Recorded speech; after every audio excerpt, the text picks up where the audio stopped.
Good afternoon and welcome everyone to this online policy discussion to analyze the current political situation in Serbia after 5 months of massive student and civic protests.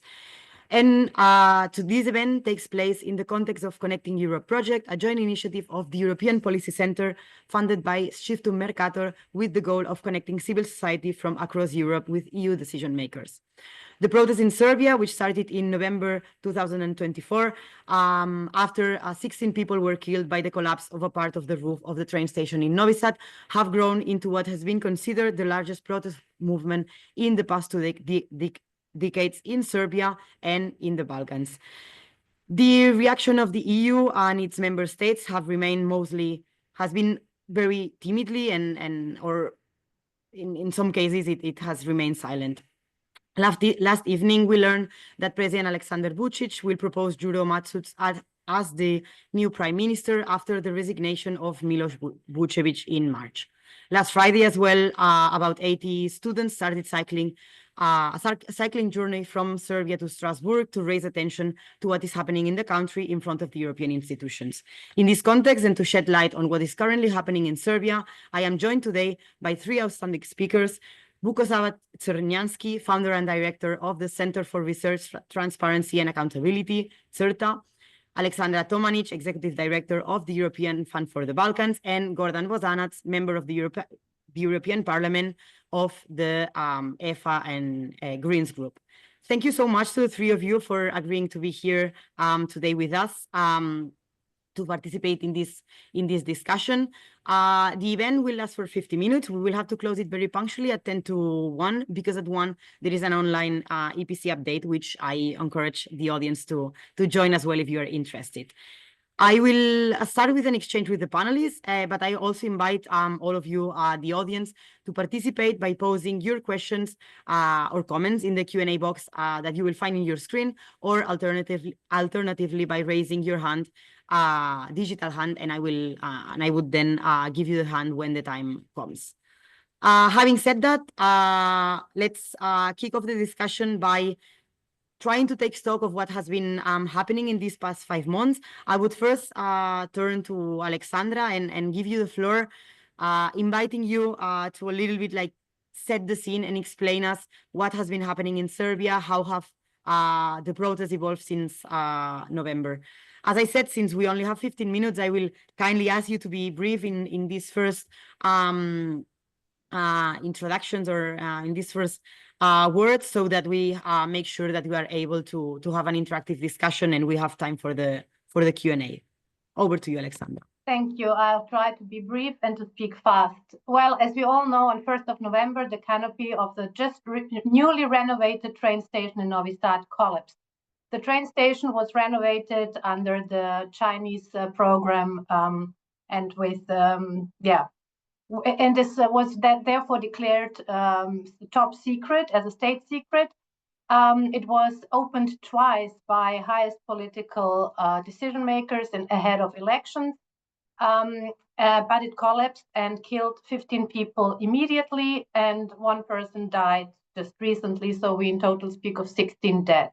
What brought people to the streets was first the despair and the grief, and the need for justice and accountability, because it was like the last drop, because since quite a while, people here don't feel safe in public space. And when we speak about corruption, everybody thinks like, well, something cost 5 million, somebody took 7 and everything is fine. This is not the case. We are here living a corruption that is not guaranteeing your physical integrity any longer. We see that with the train station. We see that almost on a weekly basis when we speak about public buildings where roofs come down and then luckily nobody is under or just gets injured. We have to be lucky when people just get injured in hospitals, in schools, you name it. So people started in solidarity, coming together, as I said, out of grief and despair. The ruling elites reacted with additional violence, attacking people physically that were there out in the streets, commemorating with 15 minutes of silence. It started first every Friday because the roof came down on Fridays, then driving with cars into people We have 2 musicians of the Philharmonic of Belgrade who will probably never, ever be able to play their instruments again. We have many injured people, and luckily, no longer risks, because I mean, some of you might have even seen some videos. So this is how the reaction, the completely wrong reaction of the state side, brought to this huge movement, the blockages of the faculties. There were days when you couldn't even count what's blocked, what's not, but within 2 weeks, like literally all 4 universities in Serbia were blocked. We have political prisoners for the first time in many years. First, it started in Novi Sad, where people were put into jail for 30 days just for attending a protest, while those people that were attacking the people on the streets were left free. And these are also part of the demands of the students. This movement has risen to a general uprising, and we see it literally not only in the university centers or in the bigger cities, it's literally in every village. And Vukosava can say more, because I'm grateful to CRTA. They're really counting how many protests we have per week, because it's literally impossible to count them. You go out because you want to go to attend one protest, and then you're up in a completely different one because that's on your way and you weren't even aware of it. So it's everywhere. It's an uprising.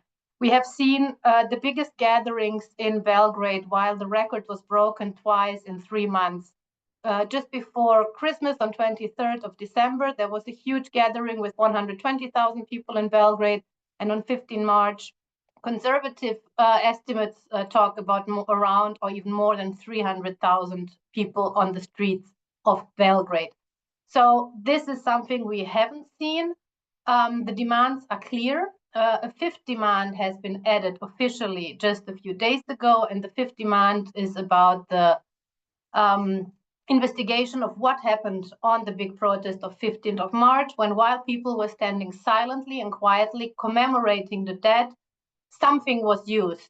Well, more and more evidence is there that it was a sound weapon used against peacefully protesting citizens, but investigations will show the thing is more bigger than what we see on video footages, because we see that the lights were turned off in front of the parliament building and that different scenarios were planned.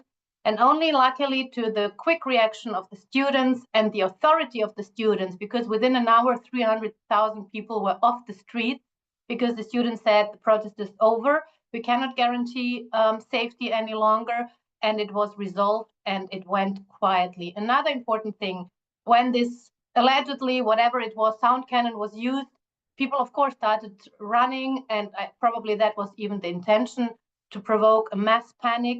But the good thing of protesting for 3 decades is that people know how to behave in such crowds, and that on every footage you hear people yelling, "Stop, don't run, everything's fine," and that, again, citizens themselves saved themselves of a mass panic and what could have been the consequences of it. It is a huge movement. And allow me a final comment, because the question we always get is, what does that mean politically, and will there be any political change? I think that we are witnessing a huge societal change, which is so much more important, because in the past 30 years we had political changes without anything. So it didn't really matter. What we are seeing now goes deeper and might probably take longer. But I'm really happy to see what we are living now, and for now also where we are heading as a society, because we have recovered humanity, we have recovered solidarity. And when you look at how many people are crying, young people, old people, women, men, you see that something that was hidden and just topped up for 30 years, all this trauma, all this debt, is now somehow coming out. And all that is really necessary to get into a healing process that is so much deeper than just a political change that is undoubtedly necessary and will happen, but maybe not in the short term. Thank you. I'll stop here. Thank you, Aleksandra. And indeed, we are going to dig in the political implications for the country later in the discussion. But now I would like to focus on what you've mentioned about like the societal, that you believe that this wave of protest has triggered a societal change. I will now maybe like turn to Vukosava. How do you think that these protests differ from previous waves of protests, such as the Serbia against violence in 2023? Why do you think that this societal change is happening now and not 2 years ago, for instance? Well, thank you for the invitation. Thank you also for this question. Aleksandra gave a really excellent overview on what's going on in the last 5 months. I mean, like, students helped in actually articulation of the demands to awake the clear vision on what kind of a country Serbia needs to be. What I actually want to say is that, you know, like in demands, you actually see that students and citizens actually are trying to see transparency, accountability, rule of law in place. We want to see functional democracy of Serbia. And what changed or what was different is that actually after the collapse of Canopy, we saw that corruption kills. And this was too obvious for everyone. So the classical governmental propaganda that is in place for a long period didn't work. Students clearly said who is in charge or who is not in charge. So in messaging, in communication, they succeeded to attract every single person who wants to see functional democracy. So, you know, like, they started communicating through social media very clearly, very directly, and with combination of peaceful protests, you know, like this was actually a win-win for everyone in Serbia who, as I said, wanted to see Serbia you know, like on a path of democracy. So what students actually did, they wanted to actually show ownership of the protests. They distanced themselves from any political party, also from activist civil society organizations and so on, and they just wanted to show that, you know, rule of law and the way how they see democratic country, how that should function and in which kind of a country they want to stay. And this is also very, very important message because that was also the way how they succeeded to invite others to join their demands.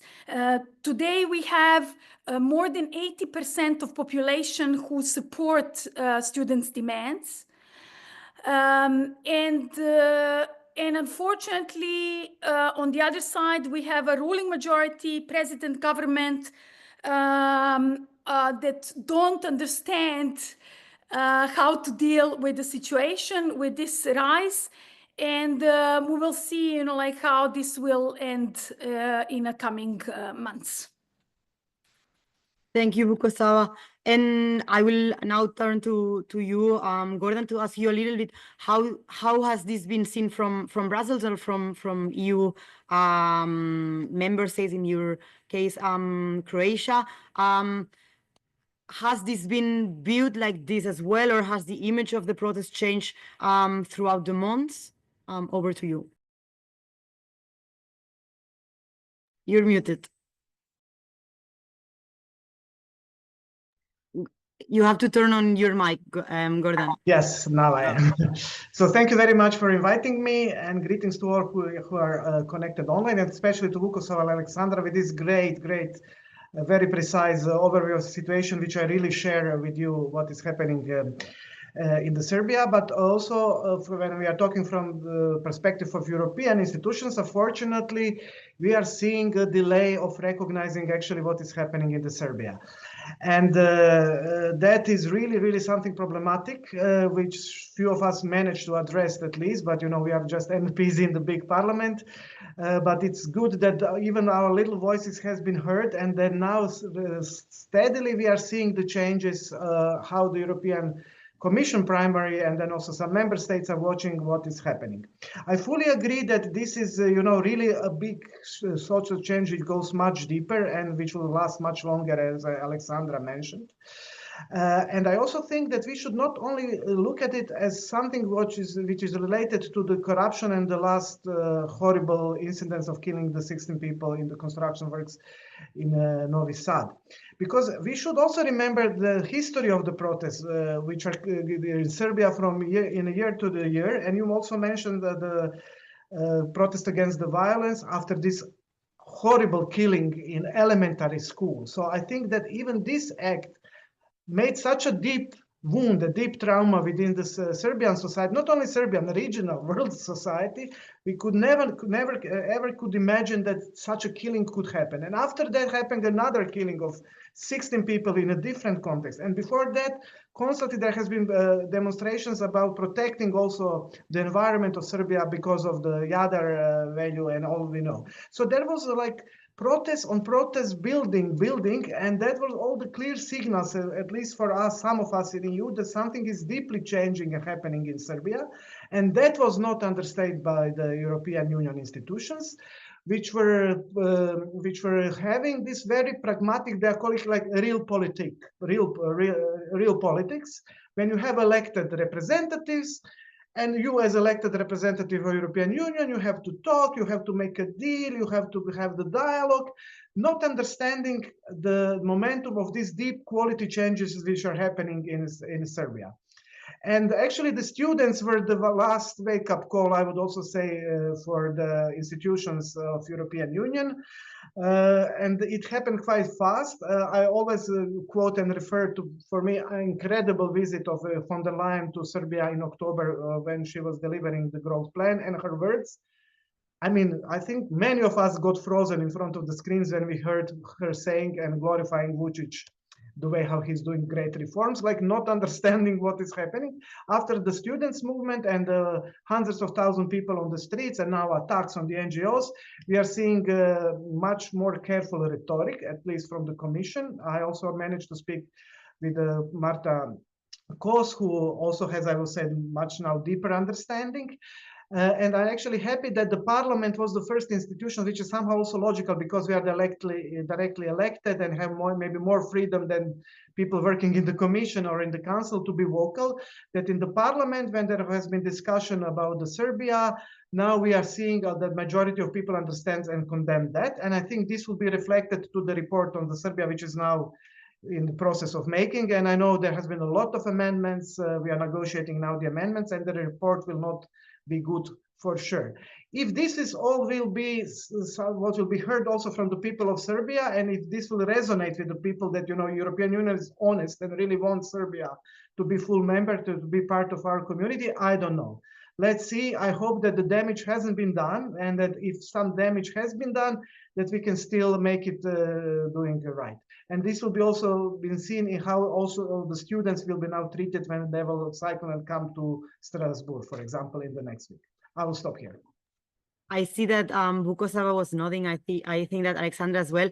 I would now like to turn the question the other way around. How has the reaction of the EU been seen from Serbia? Because we've seen that there have been no EU flags in the protest. That has been something that has been done, as far as I understand, on purpose to keep it out of the protest. But now we also see that the students are cycling to Strasbourg. What is the image or view on the EU and on the EU's reaction from Belgrade and from Serbia in general? Good start. I'll make it first very short. You can go first, and then Alex. No, I mean, I guess for us who are advocating for EU, it was too little, too late.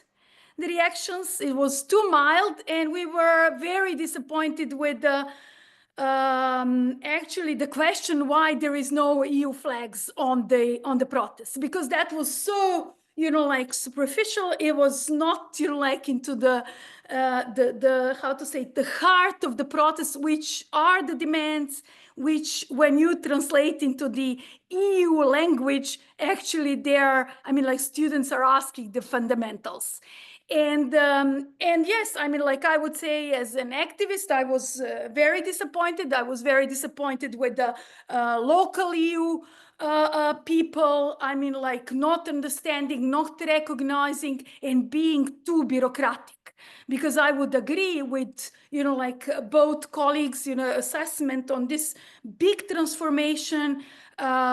Because as we maybe didn't mention, we said a lot of protests today, but for example, last month it was 1,700 protests on the street that many of them are now transforming into community meetings. So it's obviously that, you know, like something, you know, on the ground is changing, and that the natural partner EU doesn't recognize that. So, and it's so, I mean, like disappointing. On the other hand, we have some people like Gordan that are like really, I would say, great in articulation what's going on and sending the message. To add on that, I mean, like students chose Strasbourg, which I would say is the message again for EU.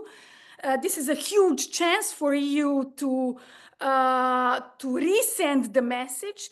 And I have to say that in the last weeks, I mean, like Madame Kos changed a little bit articulation so that can be seen as optimistic. On the other hand, if people from the EU institutions, like in changing the words on X or Twitter, expect from, you know, like ordinary citizens to recognize those nuances, that won't happen. I mean, like X and Twitter are for mass communication. So, I mean, like, don't go in those nitty-gritty things. We do still expect loud and clear message towards citizens in Serbia, and that, you know, like Serbian citizens are the partners of the European Union. So I hope Aleksandra can, you know, like continue in this. Yes, definitely. I agree, of course, with everything Vukosava said. I would just like to add that the EU has lost its constituency here and is not seen as a partner when it comes to rule of law and functioning institutions, because they were not really picky with whom they are dear friending and dear partnering over the last decade. So the messages we hear from highest EU level officials, be it the president of the commission or others, with dear friends and congratulations on fundamental reforms. And we are just writing a policy brief within BIAPAC that will do a mapping of these public messages that have destroyed the trust that the EU is seen as would be naturally. All the criticism that we as civil society had towards the EU was because we were expecting more, not because we are anti-EU as it's mostly framed, and it's so easily, it's all black and white. You can measure the policy impact as you hardly can in numbers. When these people took over in 2012, the EU approval within citizens of Serbia was almost 80%. After more than a decade where you don't hear anything positive from the EU in the captured media sphere, and where the EU is telling you things that like white is black and the other way around, because you live in the captured state, which even the EU has acknowledged, you start wondering and you withdraw. So the EU has managed to lose those people that were very pro-EU into disappointment. So maybe it's not too late. I wrote 3 years ago about captured states, captured commission, and the captured enlargement process. With a Fidesz commissioner, there couldn't be big expectations. We have huge expectations from the new commission and commissioner. And well, to add to too little too late, I would like also to add better late than never. So let's see. We hear that the Commissioner for Enlargement today has a call with the attacked dean of the philosophical faculty of Niš, who was attacked on the street with a knife. So this is the level of polarization we are currently living in. So let's see. And at the beginning, and I would absolutely agree that the way to Strasbourg and this also how they are received on the road and who will join them in Strasbourg, it's so much bigger. It's so much more a matter of principle than a matter of Serbia. And why there were also no EU flags at the beginning, this was an internal issue. So it was about internal politics, it was about internal dysfunctioning of institutions. It was not about geopolitics like we can see in other countries. So there are many reasons, but I would like to see the EU, from which we expect more and to which we still, and especially our generation, still look as the role model. And I think the EU could and should do far better. Thank you so much, Aleksandra and Vukosava. I would like to, following on what we are discussing on like the role of the EU and how the EU could do better in supporting what is happening in Serbia. I would like to bring in a question by Dusan Relic, a former head of SWP office here in Brussels. He's asking, the EU-Serbia Joint Consultative Committee was scheduled to take place today with MEP Bosanac on the list of participants. Could MEP Bosanac tell us more of what was discussed today? And I would like to add from my side as well, like in your view as an MEP, how could the Parliament or EU institutions do to strengthen this support for Serbia's democratic transformation and for supporting rule of law in Serbia? Okay, just shortly about this morning meeting. Yes, I was there in the opening part of the meeting. Nothing spectacular happened there, as you can imagine. There was again seen very much big polarization, but maybe what is the good that I was not the only one very critical talking about the current Serbian government. I have also heard very critical voices also from the European Commission, representative of the Commission, who made a lot of concerns about the attacks, especially on civil society and on academia. So this is what was mentioned before. This is becoming more articulated. The ambassador, Serbian ambassador, was trying to defend the position. He was giving this very formal replies on the methodology, on the laws that the parliament is changing. And there was the discussion open, but it's not just enough to change the laws if the country is captured or corrupted, then no one will implement those laws. And it's needed much deeper change. So that was the morning discussion. But I think there was quite a big awareness in the room what is happening, especially after the latest raid on the NGOs and also threats to the academia and the professors. Regarding your second questions about the institutions, let's also be realistic about the expectations, because this reminds me, when there was this migration flow to the Europe through the Balkan route. I was also there working with the migrants. And talking with the people coming to the Europe, they were having like totally wrong expectation what is happening here and what will they get when they come to the European Union. And I also felt a little bit worried and sorry for them that they have some picture which was quite distorted. And let's be honest, one of the full member states of European Union is Hungary. It's completely captured state. I can dare to say that maybe situation in Hungary from democratic perspective is even worse than in Serbia. And it's a full member, which is sitting on the European Council every month there. And we all know that, the EU is not a perfect organization with a lot of problems, but still, I think it's something the best we have at the moment in our region, until we will not invent something even better. But let's, see how we can work with this, what we have at the moment. And there are a lot of good things within in EU. But I just want to say that it's also not easy from the EU side, which it's a little bit weakened now, also with betrayed by the best friend of United States and with the Trump. The EU doesn't have this leverage, this strong leverage to be more stronger and articulate in their foreign policy. And this is why I can, to some extent, understand the EU leaders, why they are not so vocal as we should all be and expected for them to be. But on the other hand, there is a clear commitment and expectation that, now it's a new momentum in EU, also to build stronger European Union. We are seeing that more and more member states are isolating Hungary. So if it's possible to make decision 26 without Hungary, the things can function. And I also think that in this momentum of really wanting to have stronger European friendship partnership within EU, that we have to give our hands to all of the countries who are want to be the full member, and where we are seeing such a huge potential, which is totally in line with the fundamental European values as it's human rights, rule of law. This is what we are listening and hearing from the Serbian students. So maybe the momentum will come, but let's just also be realistic. It's not easy to get to that point.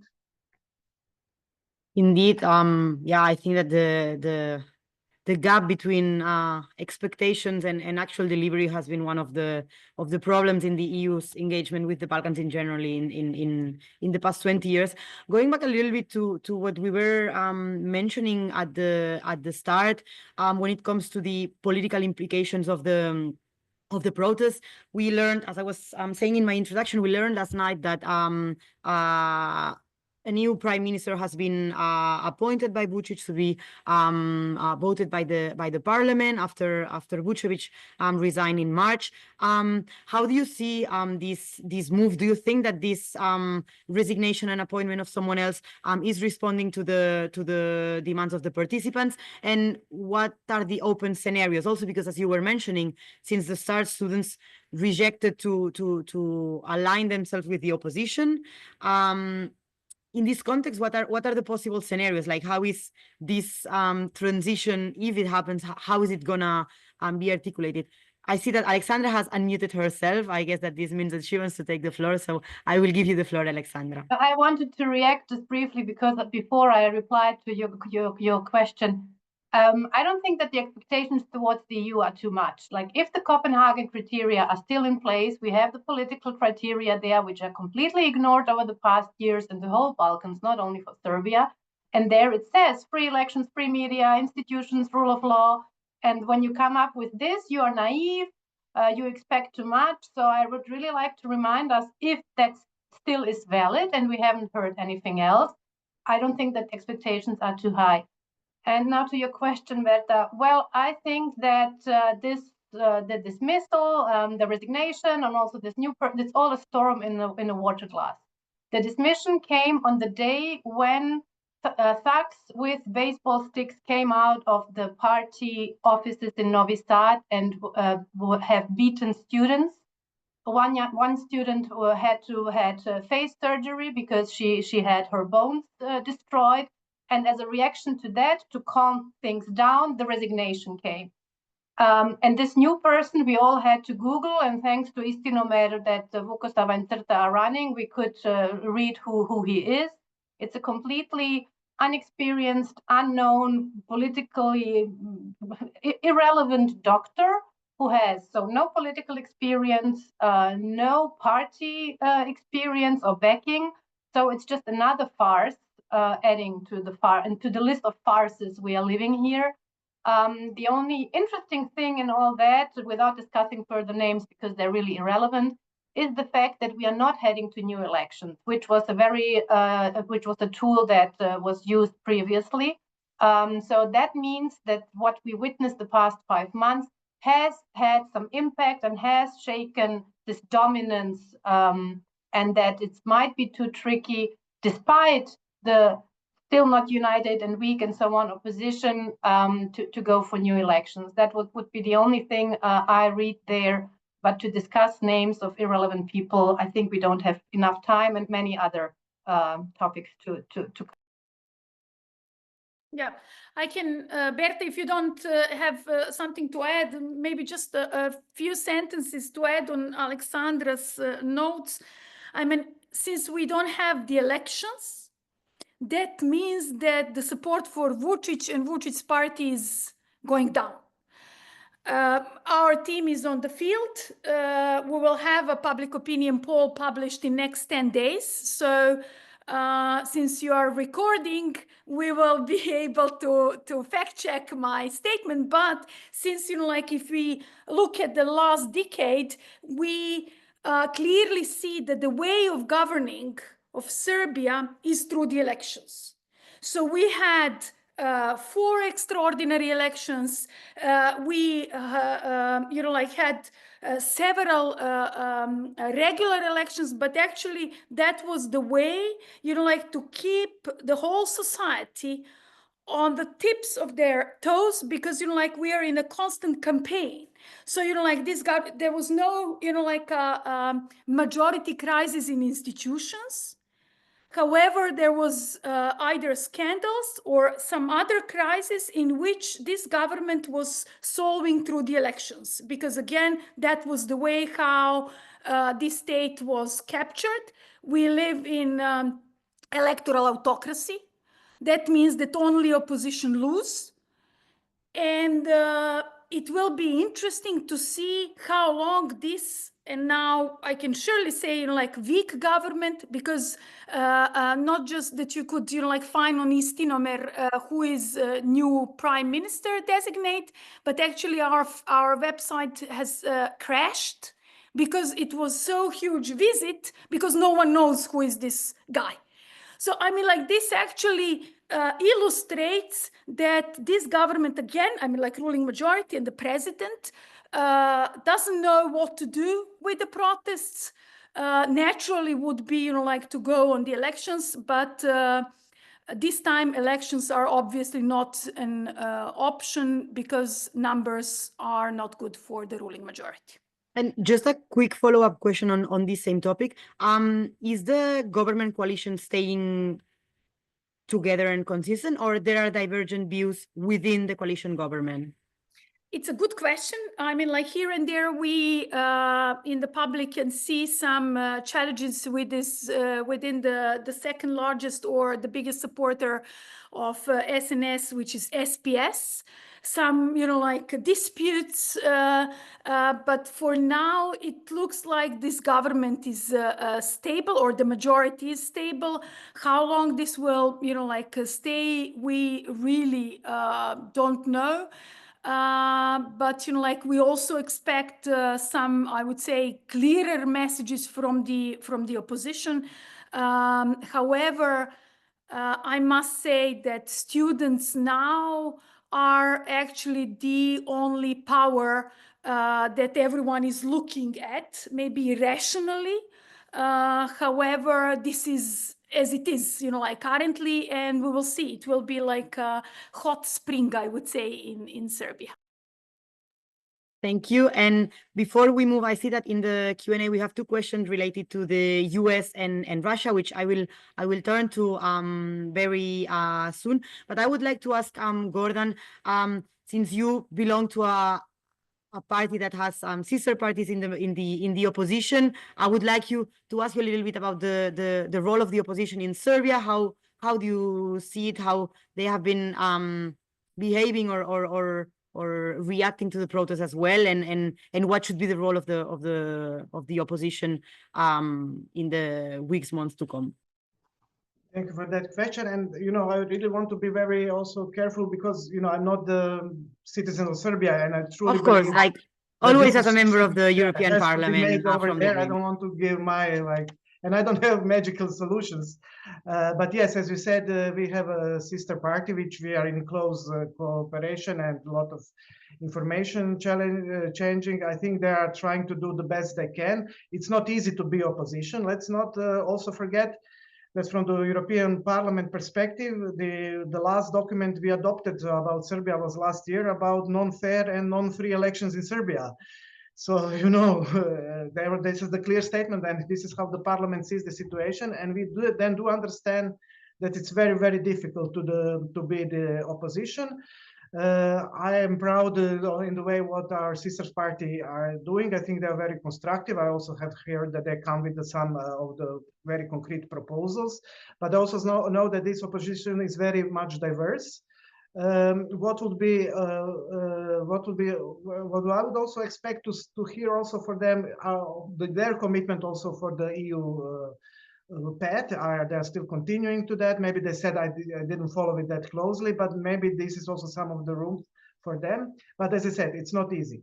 But just one thing. So as I said, I will not comment how to do the transition. I just, as one who is also coming from the peace movement, I always remember this amazing peace book done by Erika Chenoweth, American scholar on nonviolent changes and revolutions. And she said this amazing, she made scientific evidence of so-called 3.5% rule, which says if more than 3.5% of the population of one country comes on the streets and has a non-violent demonstrations, these numbers in history have shown that the changes to the chances to change the regimes are extremely high. And this is exactly what we are seeing now in Serbia. The numbers are amazing. It's a fully non-violent protest, which is also amazing to have hundreds of thousands of people who are non-violent on the same track. And those messages of non-violence are so strong that I believe the change is there. Maybe it will not be so fast, but something will happen for sure. Thank you so much to the, yeah, I see that Vukosava. Yeah, you can come in. Yeah, I would like to actually add on this, that why opposition, why it's not easy for the opposition, and also I mean like declaring openly for EU. The thing is that Serbian citizens live in you know, like anti-EU campaign for almost, I mean like for 13 years since this government and ruling majority is in power. And that was also, I would say, I think that is huge minus for the European Union, because European Union accepted to behave as a wallet for Serbian government, and they didn't actually talk so much about the values. And I believe it's all about values. I mean, like, of course, I'm an activist, but you know, I was talking all the time that for Serbia and for the region, we need to remember how EU actually has been established. And it's all actually about peace project. So in 3 sentences, in last almost 15 years, we have been flooded with disinformation. I mean, like disinformation that goes in, you know, like mainstream media. So the situation in Serbia is not like that disinformation is in some, you know, like obscure websites. No, it comes from public officials and through mainstream media. The purpose of disinformation,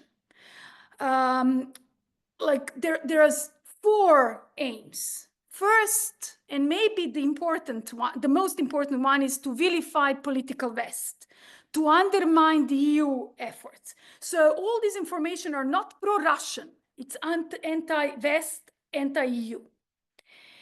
And the second and third is actually vilify any opponents domestically and regionally. So, you know, like to actually present that Serbia is in constant danger, that, you know, like we need someone who saves us, who needs to save us. And then we come to actually the 4 aim, which is the building a cult of personality, and the big savior is the president. So this is how, you know, like the narratives function in Serbia. And if you understand that actually the main source of information is television for citizens of Serbia, then understand how, you know, like propaganda works, and how it's really difficult, I would say, again, for the opposition also to articulate the message. However, students succeeded in last 5 months. There are many things to learn from them, and I hope that opposition, together with civil society organization, will learn and will sustain the change that is happening currently.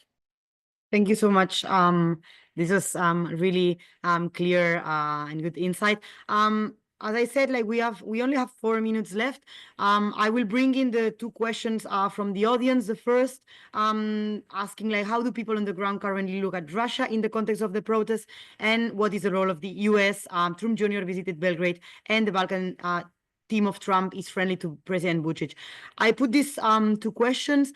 Also, I give you the floor for the latest messages, if you have any, and maybe I will give the floor to Aleksandra, then Gordan, then Vukosava, and we will close it here. Well, Team Trump is friendly. That's no surprise. Anti-Democrats align. But I think that the biggest problem was that Team Biden wasn't unfriendly either. So, but that would be another debate here. I would like to draw your attention that while we speak, 6 young people in Novi Sad are in prison since weeks after they have been illegally wiretapped, and they're not the first ones. So we have here really very concrete issues, and Russia, the US, everybody has their interests, as has the EU, but we have 6 young people here in prison And I would like to finish with that. Thank you so much. Regarding the US, I think there will be kind of the change because there has been a lot of expectation from, the Vučić, Orban, and other autocrats in Europe to get a new momentum, a new partnership. Now we are seeing this is not happening, which doesn't mean that maybe will not take a place. But also it seems that the US will not have that much of geostrategical interest. Maybe there will be some particular family interest. And we will see how to cope with that. What I'm seeing from EU was also a little bit waiting to see who will be appointed the ambassadors, hoping, that there will be some change. But we have seen all the appointments are just in line of the Trump's position. So I think that EU will have every day we are understanding more and more that this friendship with US has been gone, and that we have to find our own way, how to build the relations, which is good. I think now it's more space maybe open to EU to be more proactive also in the Western Balkans. Thank you. And Vukosava, if you have some final messages you want to pass. Okay, thank you. I would love to see that what happened on 15th of March stay high on political agenda of EU. Because the attack by unidentified weapon on peace protesters is a huge thing, and I would say, need your help in holding to account whoever did this to us. So again, thank you for the opportunity to discuss with great interlocutors. I hope that we answered on some of the questions on what's going on in Serbia, but stay tuned. That would be my final message. Thank you. Indeed, and I'm seeing now that we had a hand raise. I didn't see it in my screen. I'm very, very sorry, but we really have to close it because, as I said, there's another event, so there's no way we can extend it a little bit longer today. I'm sorry for that, but as you said, surely we'll continue to monitor what is happening in Serbia. A couple of weeks ago, or I think 2 weeks ago, Stefan Šipka, a colleague at the EPC, published a flash analysis on what was happening in Serbia and the reaction of the EU, which I invite all of you to read. As I said, from our side, we'll continue to monitor the situation in Serbia, the reactions of the EU, how the different EU stakeholders react and respond to what is happening, and to the implications all of this for Serbia and the Balkans aspirants EU accession process. Thank you so much again for joining us, for taking the time to participate in this online discussion. Thank you to the panelists and as well to the audience, and I wish you have a very nice rest of the day. Goodbye. Thank you. Bye.